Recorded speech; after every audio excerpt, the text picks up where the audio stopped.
Thank you for your interest in Cyber Church of Christ. We've had some new subscribers lately, and we're happy about that.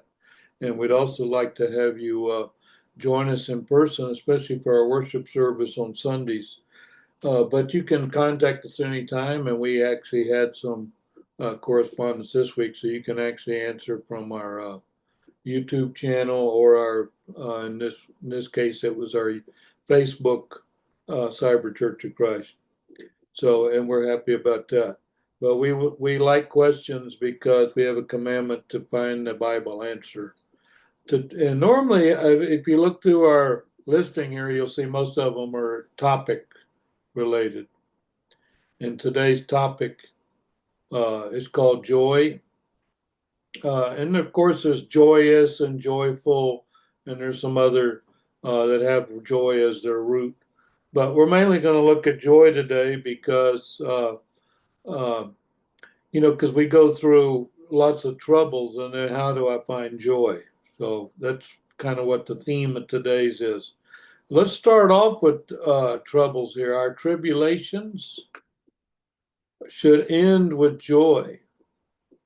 Well, that don't even make any sense. You know about something, maybe I got physical problems or something wrong, and then I'm going to end up being joyful about it. Well, let's see what the scriptures say. We'll start off with James 1:2, first chapter of James, just the second verse after James, after the intro in verse 1. My brethren, so you can see who he's talking to. He's talking to those that are in the kingdom, members of the church. They're called brethren because they're brothers to Christ. And that's where the name Christian also comes from. Excuse me. Let's look at James 1:2. My brethren, count it all joy when you fall into diverse temptations. Okay, well, I do fall into different kinds of temptations throughout the week, throughout the day, throughout the hour. Okay, and then what's the joy in that? Count it all joy when you fall into diverse temptation. Well, one thing, while I was thinking about it, I go, oh, well, one joyful thing is I know it's a diverse temptation. Oh, the first thing is I recognize it and then go, oh, by the way, this will pass. This bad news, this tribulation, this maybe there's a death in the family, whatever it is.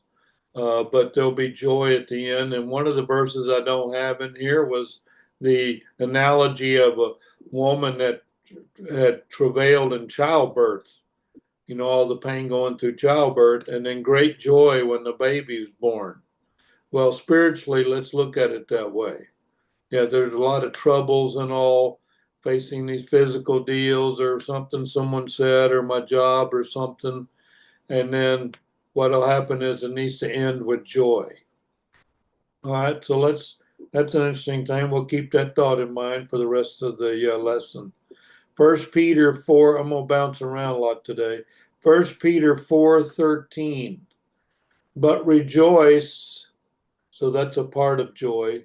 So rejoice inasmuch as ye are partakers of Christ's sufferings. Oh, so one thing you can do here is that, you know what, man, this terrible thing I'm going through. Well, this verse here says, hey, do you know what Christ went through as a human being? Yeah, a lot worse than you. Okay. And then he was tortured at the end. Yeah, and then he considered what?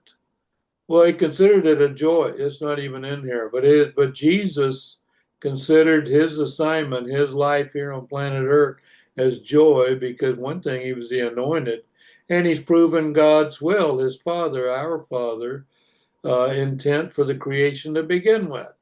The creation is here to save men, to recruit those into the kingdom and into the kingdom of heaven. In the end, it's the judgment. Well, that's the only reason Cyber Church of Christ exists, because we want to go to heaven.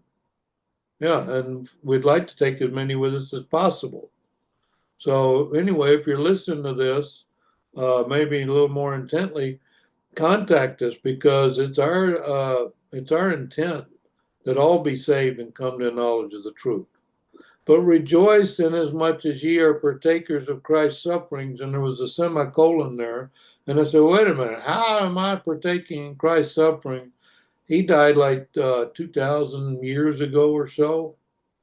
And then he got tortured and got the stripes and got punched around and beat up a deal. How could I be a partaker of that? Well, that's because you're looking at that physically. Oh, remember, we always bring up the fact that you look at the spiritual part of things. We had one of our brethren that passed away. He'd always bring that up. What about spiritually? So we have the habit of reading something and going, oh, that's physical. This or that may happen. When it's really the Bible is written to your spirit. So let me look at that again, this first half of this verse. Inasmuch as ye are partakers of Christ's suffering. Well, Christ suffered when people wouldn't believe. They didn't believe in his Father, the plan, or him being the Son and being the anointed. Okay, well, that is suffering. Well, we suffer the same thing. We want you to come to the knowledge of the truth and be saved. And then I talked to the guy, and says he doesn't even believe in God at all. Okay, well, that makes me suffer. I want him to believe, and he or she, and get into the kingdom. So I suffer a little bit by what? Because they don't want to hear the truth. So there's one way. I'm just giving you one spiritual example of being a partaker of Christ's sufferings. So look at that spiritually, because obviously, I don't think in my life I'm going to be crucified physically like Jesus was, and I wouldn't be able to physically stand it anyway. Couldn't even take it. All right, let's look at after this semicolon here. That when his glory shall be revealed, ye may be glad also with exceeding joy. Okay, so what do you mean his glory shall be revealed? Oh yeah, you talking about the judgment day and us getting into heaven? Yeah. Okay, well that's going to be revealed to us at the judgment day, especially if you're counted worthy like I want to be and get into heaven. Then what? Well, you're going to be glad with exceeding joy. And I'm going to know, hey, I'm going to get to live with the Father forever. So no matter what you have to put up here on planet Earth, think about the judgment day and being counted worthy and getting into heaven and seeing the glory that you'll be living in. It'll be revealed to you according to this verse. Oh, and not only will you have joy, exceeding joy. Okay. So keep your thoughts on things above. That's the whole trick here on getting through these tribulations on the earth, because those that live godly in Christ shall suffer persecution. Now, 2 Corinthians 7:4. Let's look at that. And what does that have to do with joy? Great is my boldness of speech toward you. And if you want to look up that pronoun you, you would see that this letter was written to the congregation there in Corinth, the church in Corinth.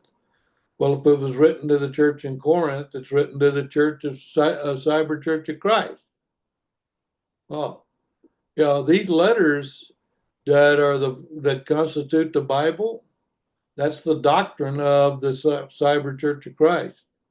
So that's what we are, that when it says you, the reader, that's who it's talking about. And there's only one commandment if you're not in the kingdom. That's to get into the kingdom. How do you do that? You call on the name of the Lord. And we have the process documented on how that happens and all the scriptures involved. But you know what? It's simple. It's simple being a Christian. Yeah. You know what makes it not simple? Tribulations. Yeah. Okay, well, we're going to offset these tribulations with a thing called joy. All right, so let's look at this 2 Corinthians 7:4, and let's look at the you as you, the reader.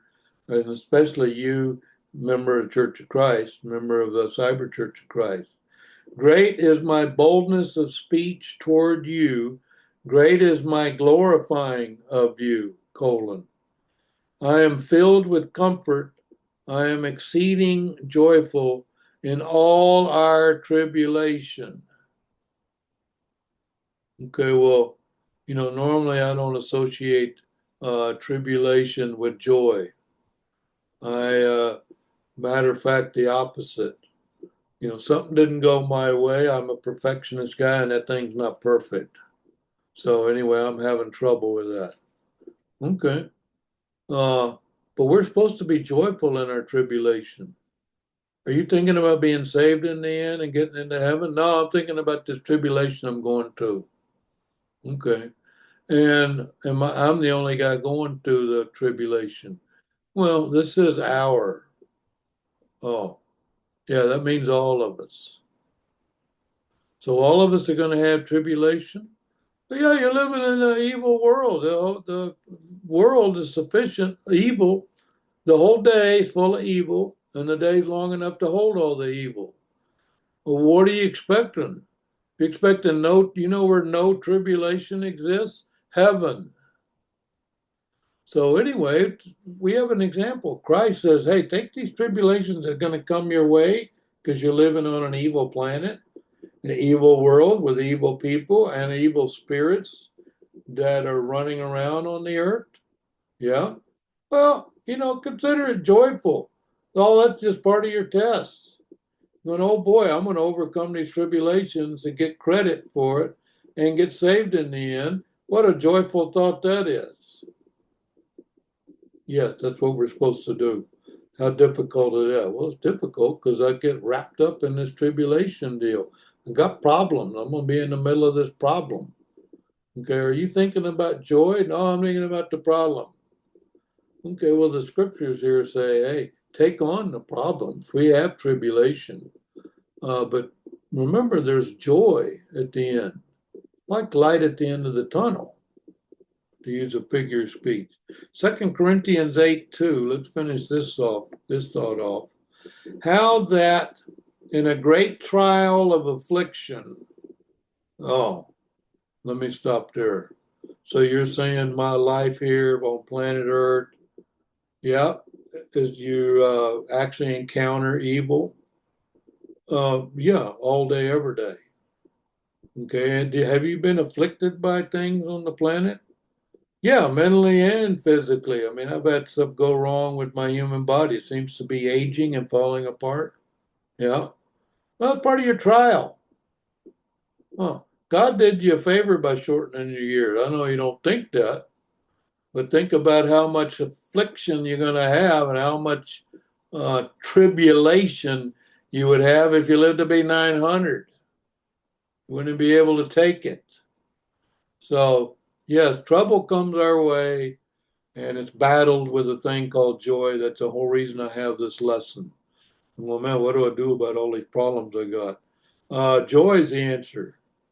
Oh, let me get a lesson on that. I sure do need it. You do know most of these lessons and sermons are for the guy preparing it, right?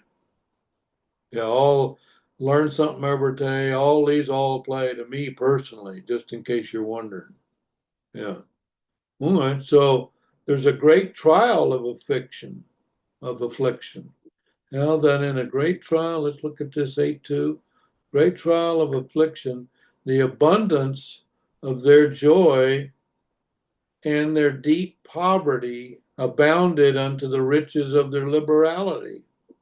What? Okay, so they had a great trial of affliction.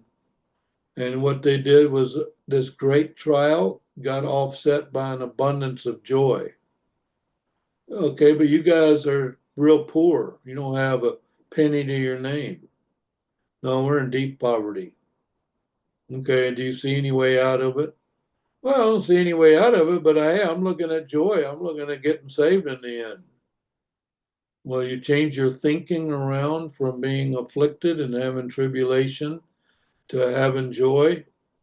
Yeah, this whole thing is spiritual here. This says, hey, take all your afflictions and create joy with it. Oh, this seems difficult. Well, I know, but what seemed difficult actually turns out usually to be easy to be entreated.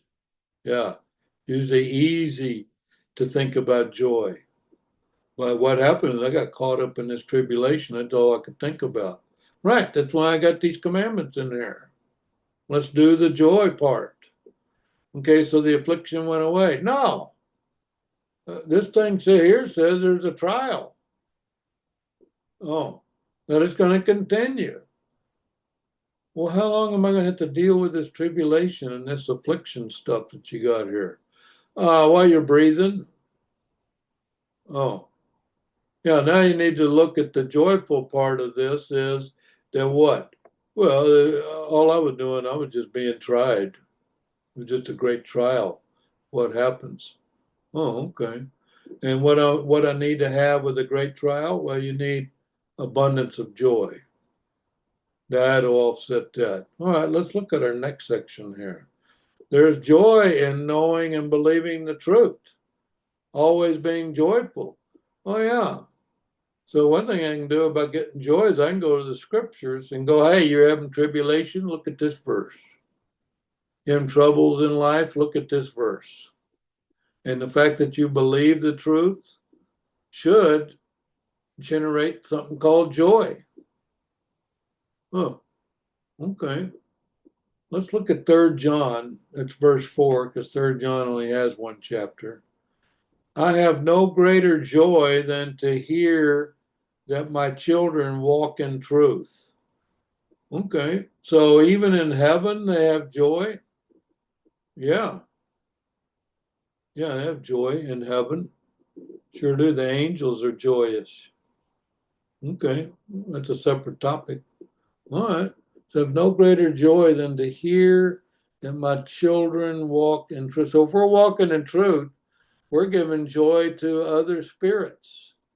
Well, yeah, not only spirits here on planet Earth, you're giving great joy to the spirits that are in heaven, the angels, your high priest, and our Father. Oh, yeah, they're saying you walking in truth. That gives them joy up there. Okay, well, I know, but I have afflictions. I already told you you got affliction. I wrote it in the Bible. I said, hey, you're going to have a great trial of affliction. Well, I'm a Christian guy. I want everything to go my way. Not happening. That's not the choice. You're supposed to overcome.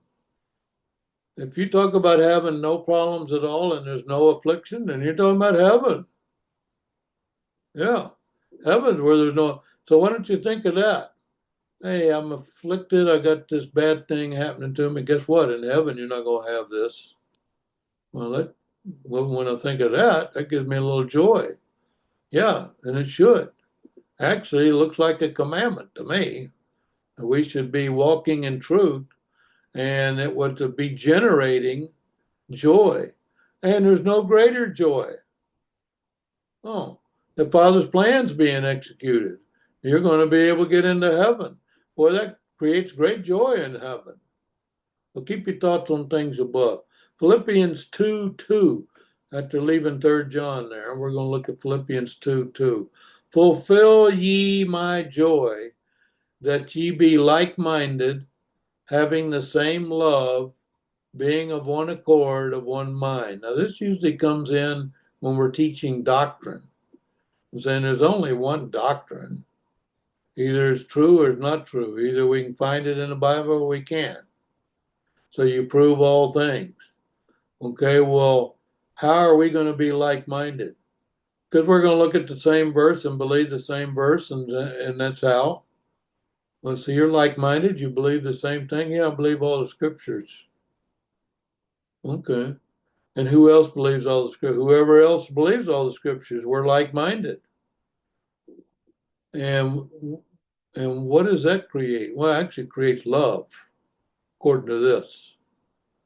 The fact that you're in one doctrine, the one doctrine that Christ established, you're all like-minded in that doctrine, and that's the same love. Yeah, we have love of the truth. Do we love what's true? Well, what's true is I'm going to have affliction here on planet Earth. Yeah, you ought to love that. You got joy waiting on the back end. Oh, I know, but I got wrapped up and just stayed in the affliction. Why? You're going to be saved in the end. Why don't you just change your attitude and think about joy? Well, affliction may not go away. So what? You're still supposed to have joy. You're breathing, ain't you? You're going to have troubles. Okay. Fulfill ye my joy. You be that ye be like-minded, having the same love, being of one accord, of one mind. Well, we're all different though. We all have a different brain, a different way of thinking. How are we going to have one mind? We have one mind when you go into the doctrine. Now, the doctrine is not bifurcated, it's not split into things. It's just one thing. So you know what ought to give you joy? Being of one mind and one accord and having the same love and all of you being like-minded. Because you see this mind is actually in both. We got like-minded here and we got mind here. So he's going, hey, your thinking is going to come across that's going to give you this joy. Huh? Yeah, how joyful is that you'll be saved in the end? Well, can't get more joy than that. Okay. Well, that's a greater joy they have up there too, that you're going to get saved in the end. All those in heaven, they love that. They say, hey, you're walking in truth. Yay. Okay, so fulfill ye my joy that you all have the same. Well, that's why our being all in the same doctrine gives us great joy. You can ask anybody here in the Cyber Church of Christ. It's great joy having the scriptures and being like-minded and having the same love. Let's look at Romans 15, verse 13. Now the God of hope, and this is usually, my mom's favorite sermon was hope. I usually preach that once a year. Now the God of hope fill you with all joy.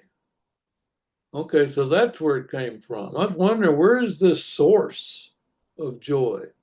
You told me I'm having afflictions here and I'm having tribulation, I'm trouble with my fellow man. I got money problems, I got all kinds of problems. Uh-huh. Where am I going to find this joy? Well, it says here that the God of hope. Oh, there's your source. God of hope. And I'm going to do what? We'll fill you up. Remember, he don't do half full. He don't do lukewarm. He goes, you know what I can do here? The God of hope, if you want hope, I'll fill you with all joy and peace. In what? Well, in believing. That you may abound in hope. That means I got hope upside down and sideways. Okay, what is this hope thing? There's a sermon, you'll find it in our YouTube. Well, the hope that I have is hope to get into heaven at the judgment day. Oh, yeah, and you may abound in hope through the power of the Holy Ghost. Okay, well, I'm going to read this whole thing again here. Romans is chock full of these things. Now the God of hope fill you with all joy and peace in believing. Okay, so me believing in the word is actually where the source of my joy would come from. Well, yeah, how you going to look at things above if you're not in the scriptures? Okay. Well, so joy of my fellow man. When I started thinking about my fellow man, joy is real temporary. You'll be happy about something and then sad about something else, maybe milliseconds later. Okay. And he's saying, you as a Christian, hey, you know what? You ought to think about joy all the time. Aren't you walking in truth and wanting to go to heaven? You're not going to get more joyful than that. Keep your thought on that. I know, but I got affliction. I know you keep bringing up you got affliction. We're well aware of that. You're breathing human. What you need to do is offset it with something called joy. Okay. And how much joy? Well, this thing here says you're going to fill. Well, And what exactly is that doing? Well, it's giving you hope. So you can see how hope and joy go together here. Yeah. So the God of hope, okay, that's where my hope comes from, fill you with all joy and peace in believing, that you may abound in hope. Okay, when I quit believing, I think this hope, let's say I decide to quit the church today, don't want to be saved in the end. Okay, well, forget this hope. Uh, and good luck on this joy thing. The only joy you're going to get is from your fellow man. You want hope and joy, stick with the scriptures. This walking in truth thing. Remember this 3 John 4 up here. Remember this walk in truth. We're walking in truth. That ought to bring you great joy. Huh? Yeah. So anyway, you can offset that. Offset all your trouble. Troubles are coming your way. You're breathing, ain't you? Okay, well, expect trouble. Now, here's the counter to that. Here's the solution. Hope that's filled with joy. Huh. Hope fill you with all joy. And then I get peace. Yeah. How are you going to have peace in this disastrous world we got? This war, everything, people hating people. Well, your hope is and peace is in believing. Well, that is a peaceful thought. Me getting saved in the end, that's very peaceful. Well, yeah, but this believing means it's got to be ongoing. There is no once saved, always saved. If you talk about, hey, I got saved, well, then what do you need to walk for?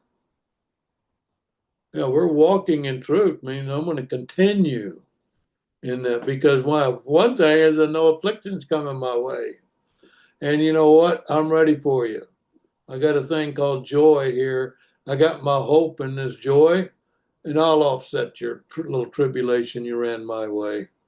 And then I got over it. And then what? Well, then another one's coming your way. Okay. You know what all that is? The great trial. We already had that in an earlier verse. It's all part of your trial. Okay. Let's look at John 15:11, Jesus teaching. These things have I spoken unto you. What have you spoken unto us? The Bible, the written word. You have the living word, that's your high priest, and the written word, that's the scriptures. So that's how he speaks. He speaks to us through the scriptures. How do you know what Jesus says? I got it right here. I got him quoted. Hey, this is in red letter. I got actually a quote here. Oh, yeah, I mean, it was written in the Hebrew tongue when he said it, but I got it right here in King James in English. These things, plural, I spoken unto you, that my joy, wait a minute, Jesus' joy, my high priest, yeah, might remain in you. Well, hold on, in you. I have Jesus' joy in me.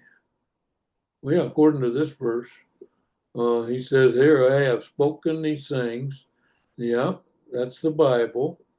Then was spoken to you that my joy might remain in you.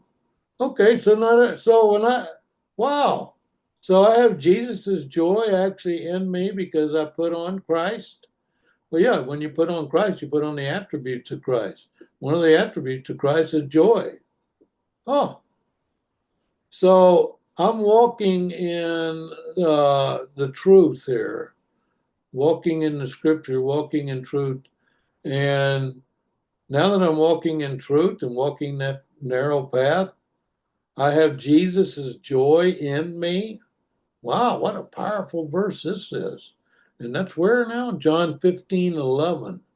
And then what happens with Jesus's joy and that your joy might be full?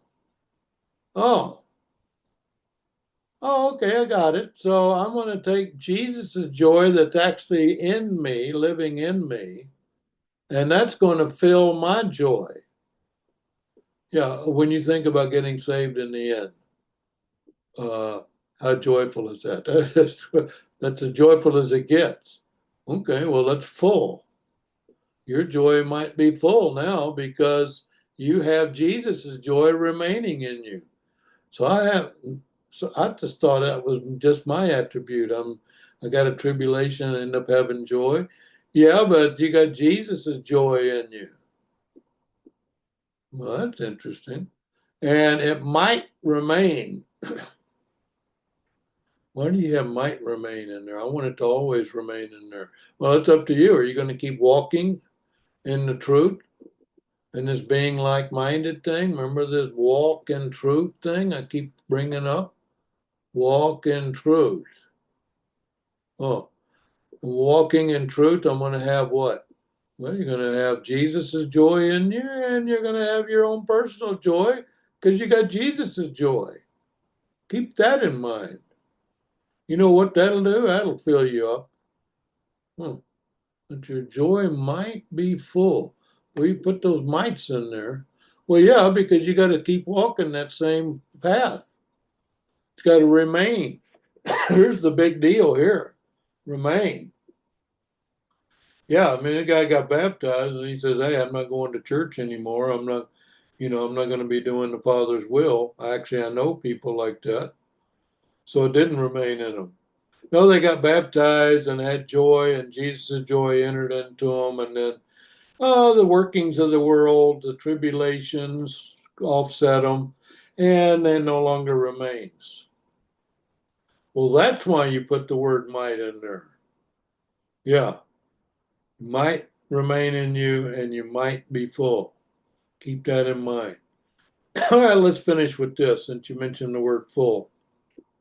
1 John, excuse me, chapter 1, verse 4. And these things write we unto you, that your joy may be full. Okay, gotcha. You know, too, when I have spiritual joy, I notice there's no sin involved. Well, ain't that interesting?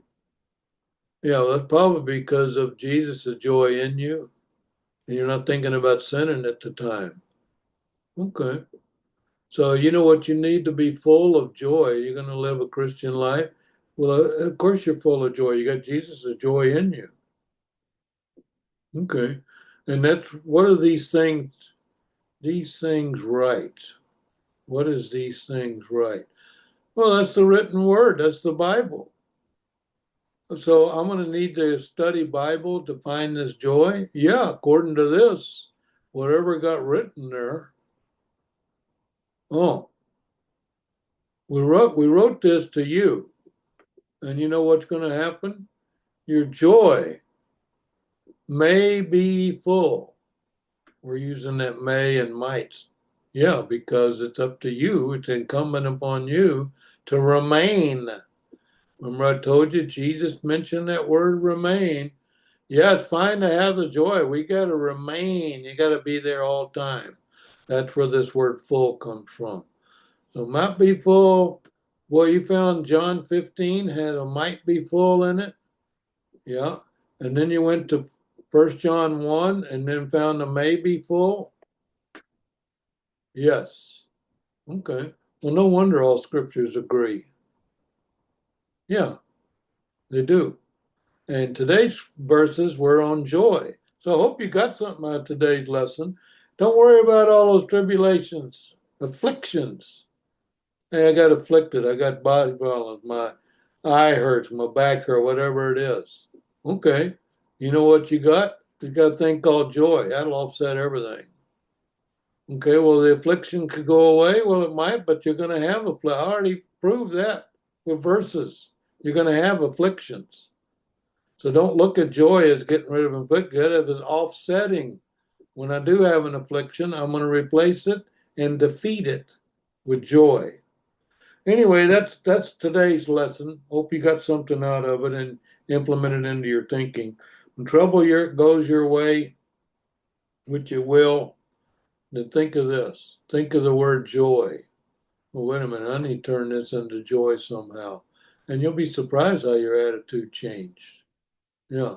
Only thing you need to remember is this remain. The things that have been spoken, He spoke it, he wrote it. May they remain in you.